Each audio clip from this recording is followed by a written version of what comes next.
Hi there, Samson here again. This is the third video in a set of 4 on arrays. In this video, we will be going more in depth on accessing and working with arrays. A major component we will be utilizing is something you have already learned in a previous module, the for loop. In the previous video, we have covered the indexes of the elements in an array and how we access them individually. Can you imagine typing all of that code for an array the size of 250? It is logical that there is a easier way, right?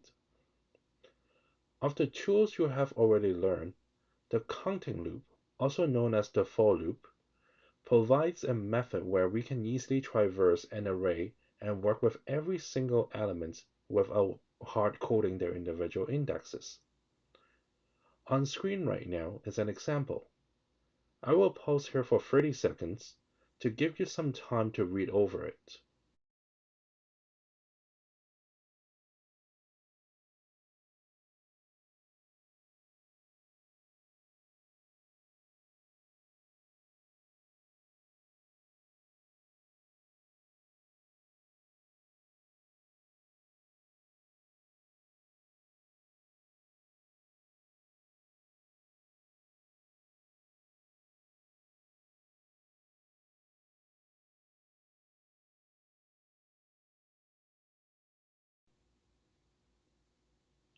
Okay, let's go over what is happening here. Starting on the first line, the array numbers is declared with 6 integers inside. We then initialize a variable named total and assign 0 to it. Next, we start a for loop. Its index keyword is defined as count with its ranges starting at 0 and ending at the length of the numbers array. Total is added to itself plus the element in the numbers array at index count while it is inside a for loop. Once the for loop is done, we simply print the total. This program is going over each element in the numbers array and adding them to the totals variable. Notice how we're using the length function here? That's typically a good way of accessing an array, as this will ensure our index in the for loop will never go beyond the upper bound of the array. In Python, for loops function slightly different from some of the other languages you may or may not know already, including languages such as Java, C#, C++, PHP, or Turing. For loops in Python functions closer to a for each loop in the mentioned languages.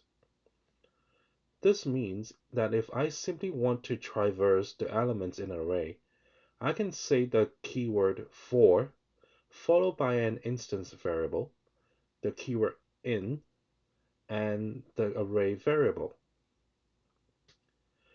In the example on screen, a new variable called current name is created.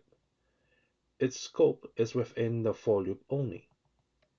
On each cycle of the for loop, current name would contain the element in the index location of the number of cycle the for loop is at. This means current name on its fourth cycle would contain the string Chen. In this example, the program will simply print the strings stored in the names array. However, if you've noticed in our first example, we used another special function called range in our for loop. Instead of simply accessing the numbers array using the previous method, we were accessing each individual element via their indexes. The range function creates a tuple of numbers, looking like our example on screen. This will allow us to simulate an index location to access the elements of the array, and is especially useful should we need to update the data already stored in an array. Please note, a tuple is like a list, but once it is declared, it cannot be altered. As a continuation from the previous video, we are still calculating the average of the totals array. Now that you know a bit more about accessing arrays and its elements, here are two examples.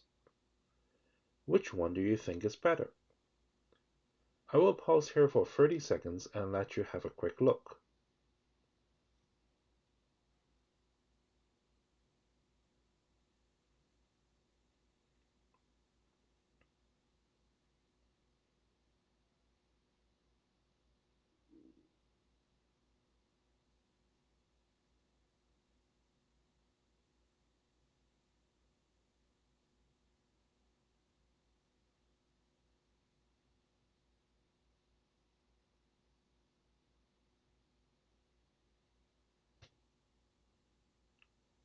Time's up.